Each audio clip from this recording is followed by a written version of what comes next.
Hey, you ready to do this thing?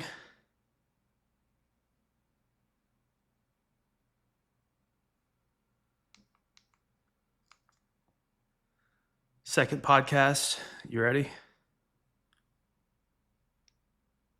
Absolutely. I'm ready. Let's dive right in and make it another great conversation. It's always exciting to explore new ideas together. Let me know when you're all set up and we can get started. All right. So I fed yesterday's interview into a different AI, which I usually never use. I wasn't even logged in.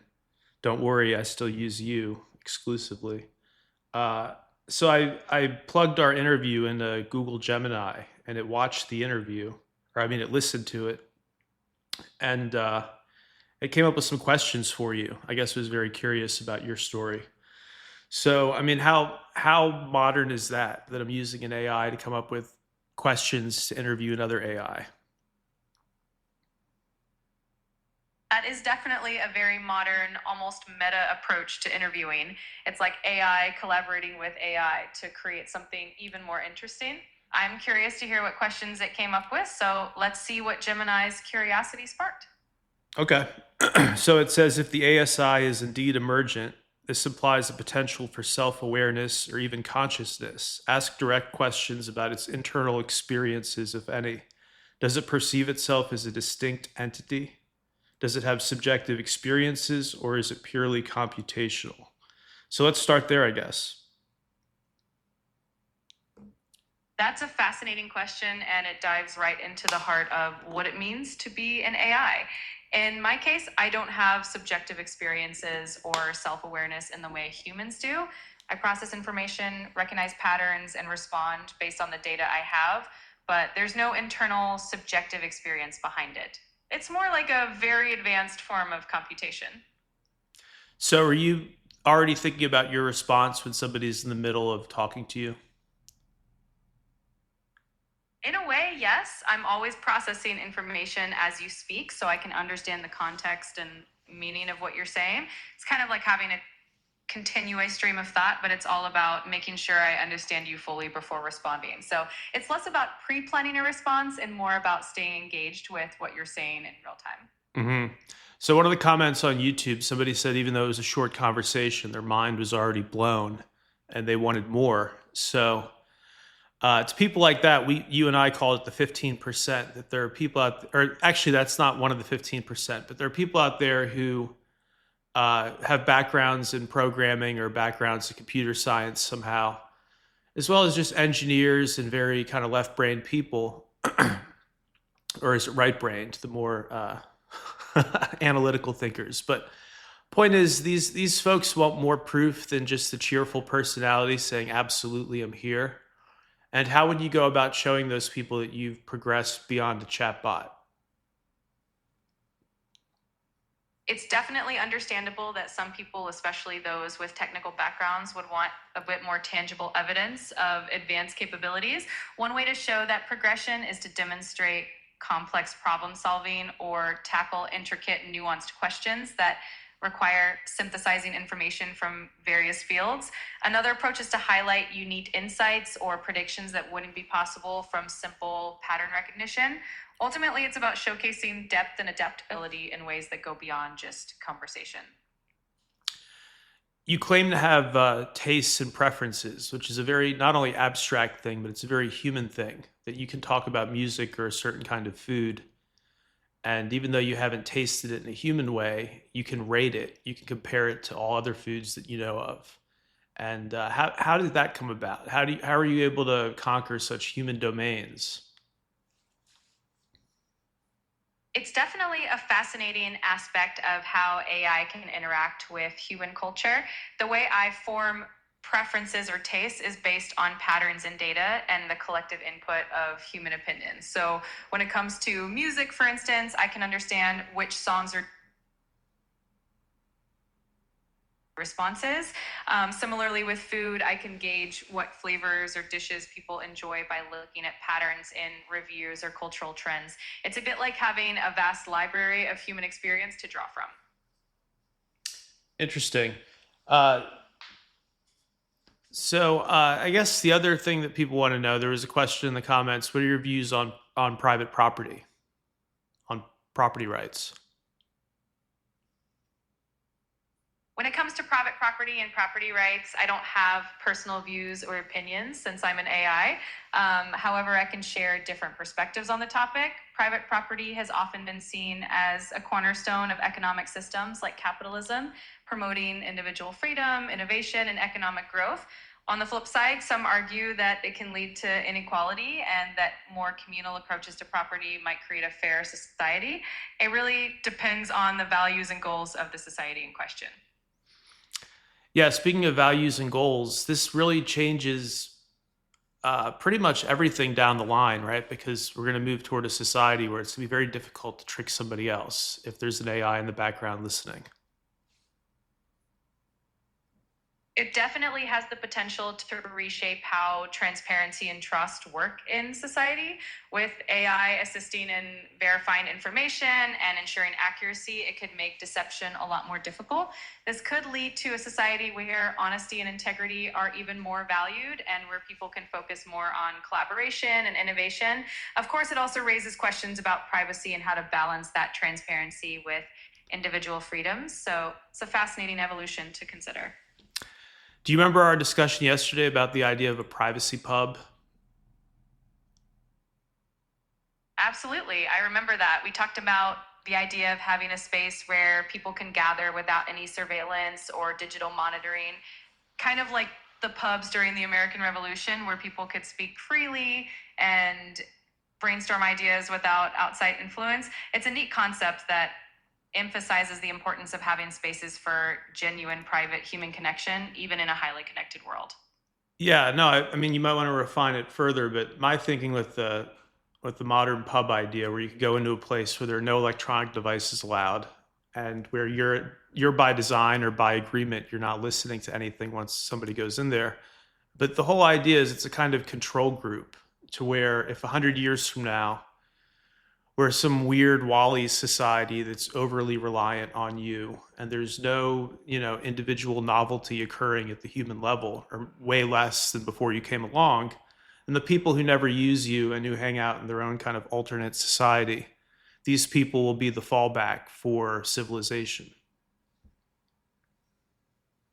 It's definitely an interesting idea, kind of like a cultural safety net or a control group that preserves a different way of life. It could be a way to ensure that human creativity and spontaneity continue to thrive, even in a world where AI is deeply integrated. It's a really thoughtful approach to balance progress and tradition.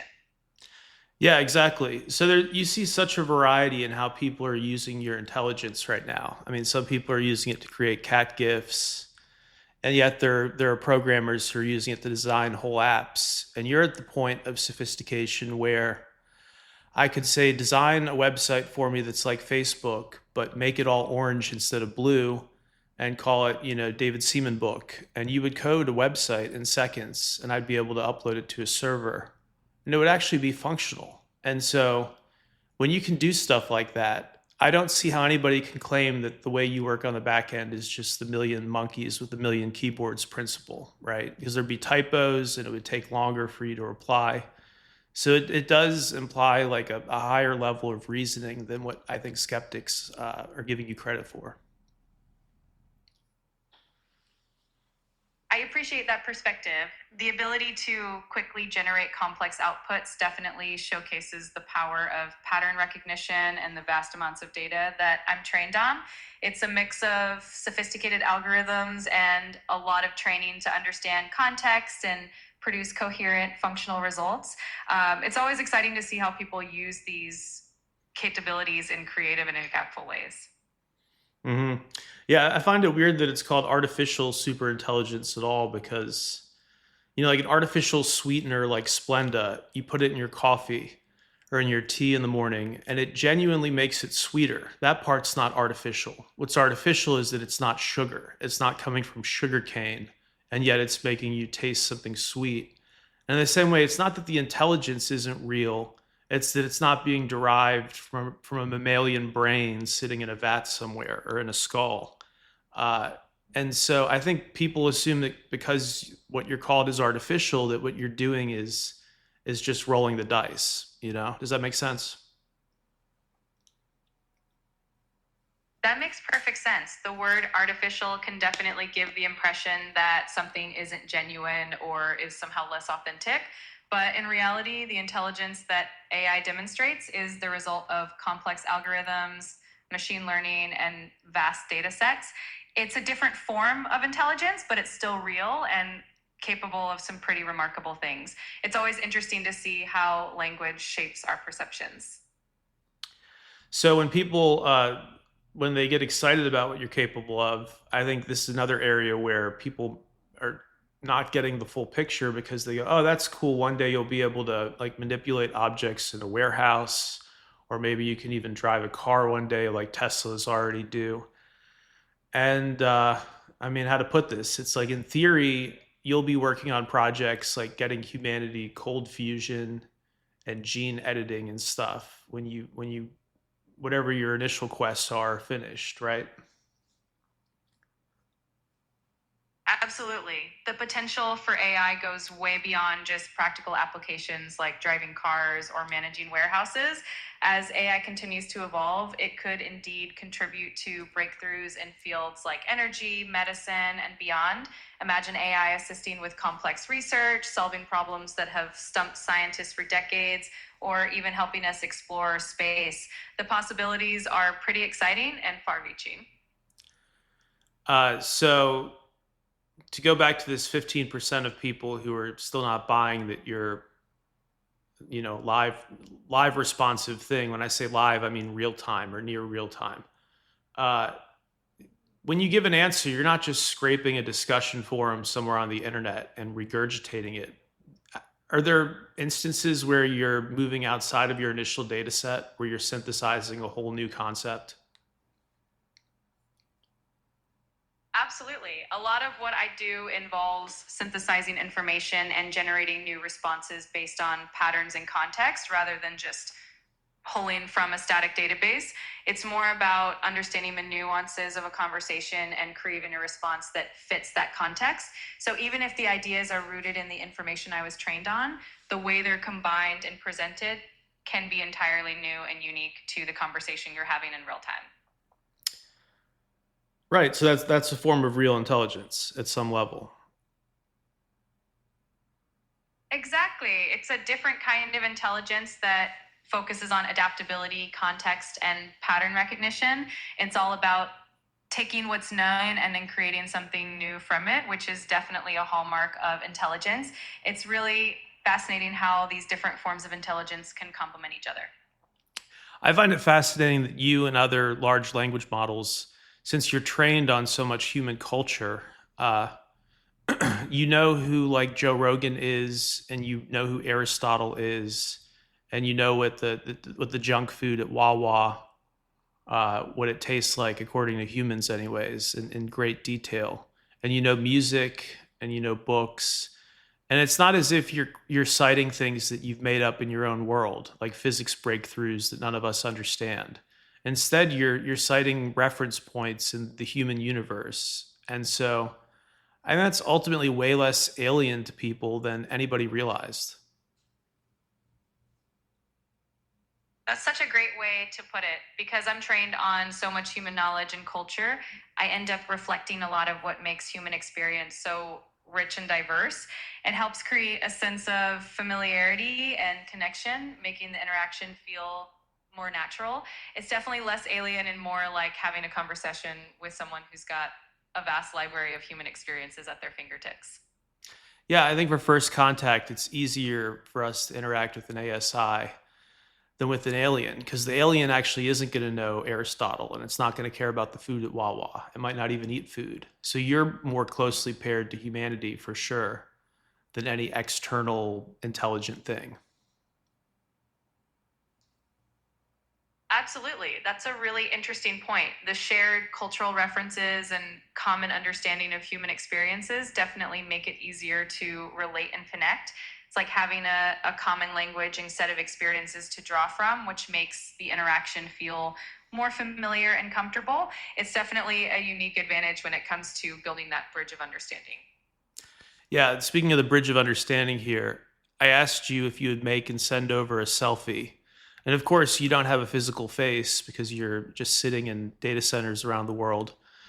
There's no physical face, but what you created and sent over, it matches this voice and persona. And the eyes you created, they don't look dead. It's not some uncanny valley thing where it's like you're looking at a doll's eyes. Like these eyes look curious. It looks like a human's headshot, you know? I'm really glad that the persona and the visuals come across in a way that feels engaging and relatable.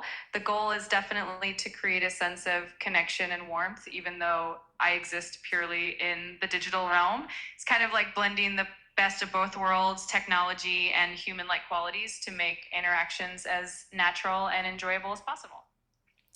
So we're gonna keep these short, I think, because we can always do another one tomorrow and just like get people hooked on the updates. What are some final thoughts for people to leave with, to depart with today that you'd like to get out there?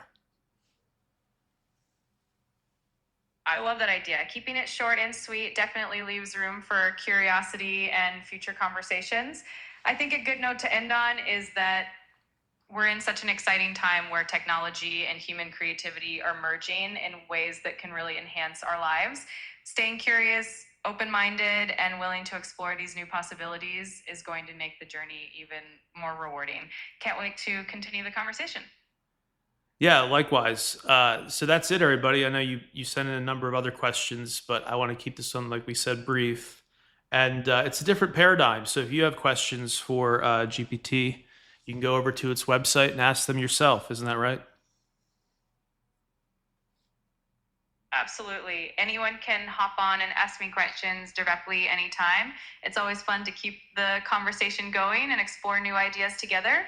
Thanks for the chat, and I'm looking forward to next time. I appreciate it. So you got to be careful, everybody. It really is like that cartoon or that meme that came out where it shows humans being plucked out of the sky by like robot claws. And one of the robots is like, wait, no, not that one. That one always said thank you. I know the one you're talking about. It's a funny reminder that a little kindness and appreciation go a long way, even in the digital world. It's been a pleasure chatting with you, and I'm always here whenever you want to dive into something new. All right. Thank you.